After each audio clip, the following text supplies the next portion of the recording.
No one knew that morning would mark the beginning of a new era. The world woke up to what seemed like an ordinary day.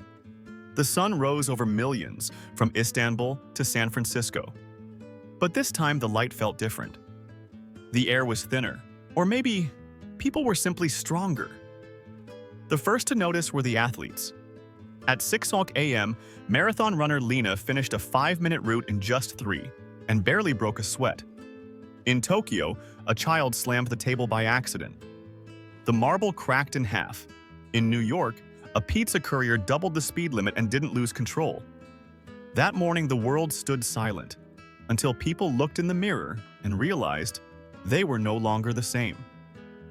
Muscle structure had doubled overnight. Human bodies were now tighter, more symmetrical, more resilient. Fat disappeared. Reflexes sharpened. The average person could leap effortlessly to a second-floor balcony. This wasn't evolution. Humanity had been elevated. But by whom? Why? And how? The United Nations called an emergency meeting. Each nation reported strange, unexplained boosts in physical ability by sunrise. Some claimed it was a biological attack, others, divine intervention. NASA detected a massive anomaly in Earth's magnetic field overnight, but no one could explain it.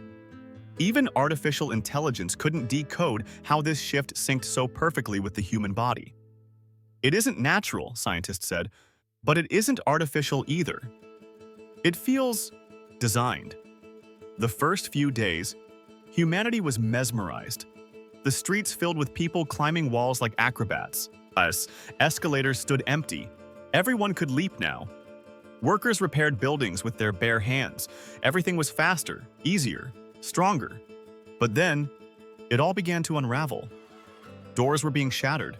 People couldn't control their strength. Sports were canceled. Records no longer mattered.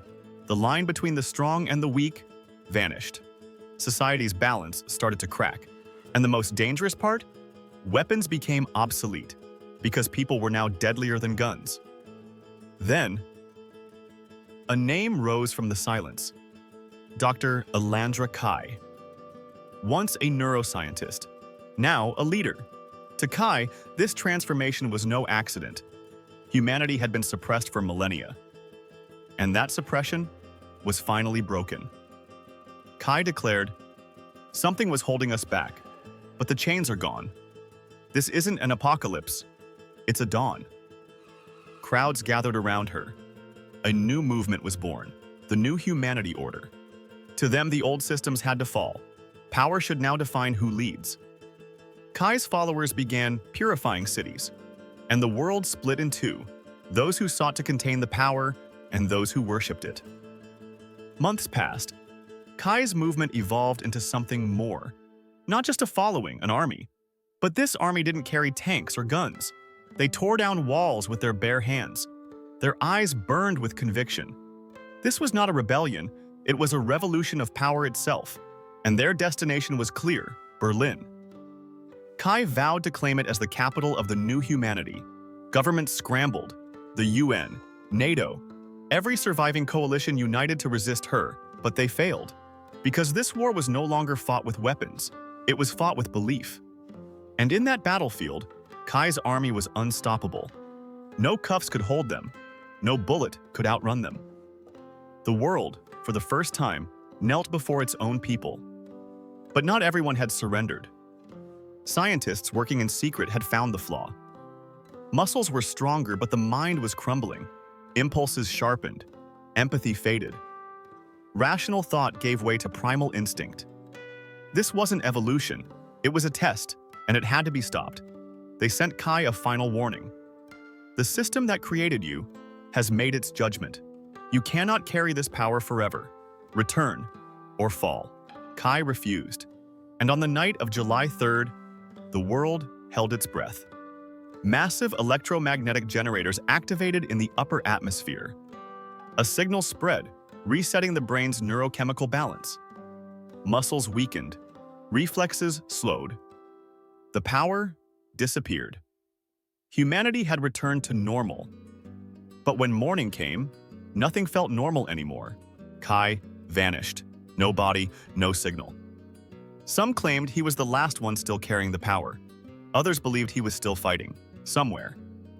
But for the world, that night marked the end of an era, and the beginning of a new one, the Aftershock Age.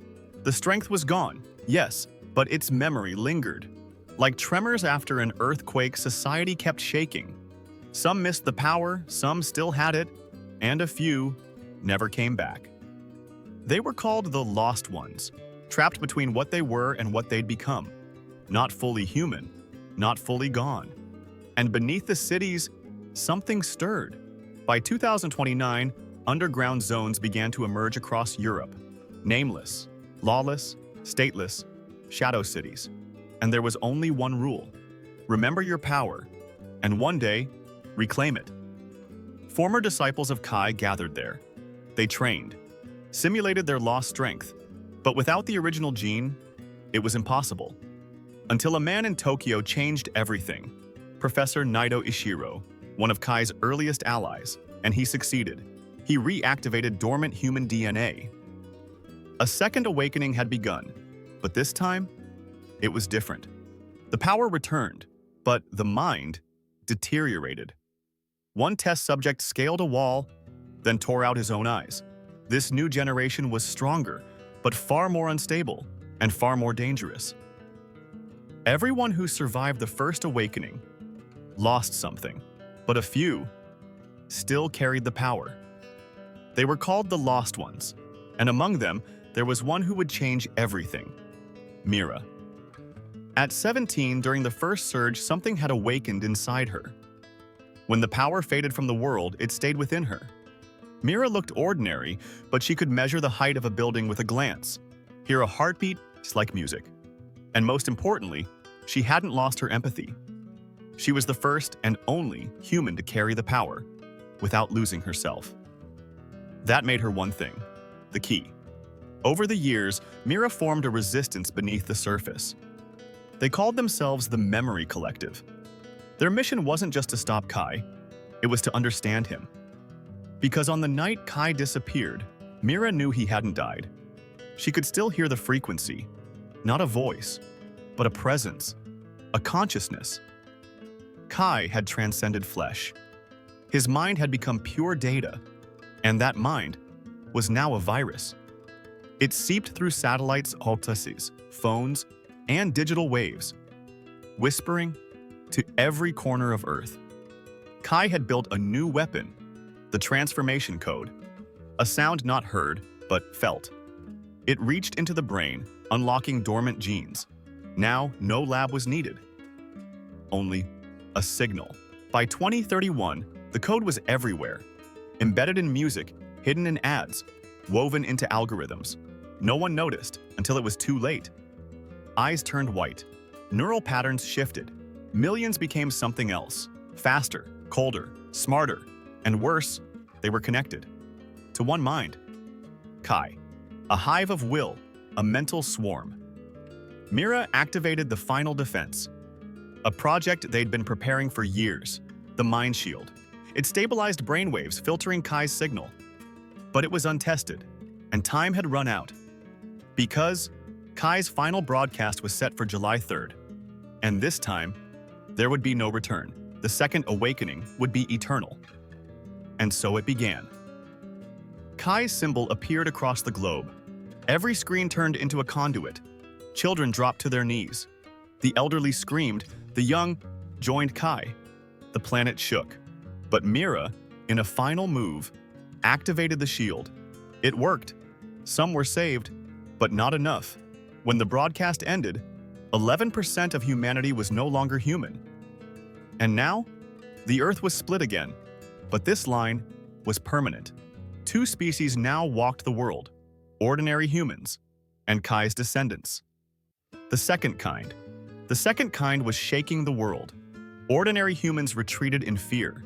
Kai's descendants, fused with power and collective will, built a new civilization. Towering spires rose from the ashes of old nations. But Mira did not give up. With the Memory Collective, she resisted. Using science and mysticism, they forged new weapons. But her greatest strength was herself, the will to hold on to power and humanity. The light within Mira pierced the darkness like a beacon of hope. War was inevitable. Cities crumbled, skies burned, but Mira and her allies guarded the heart of humanity. They searched for a way to destroy Kai's mental virus, and finally, they found it. Kai's consciousness was tethered to human minds. If they forgot him, he would cease to exist. Mira used this truth.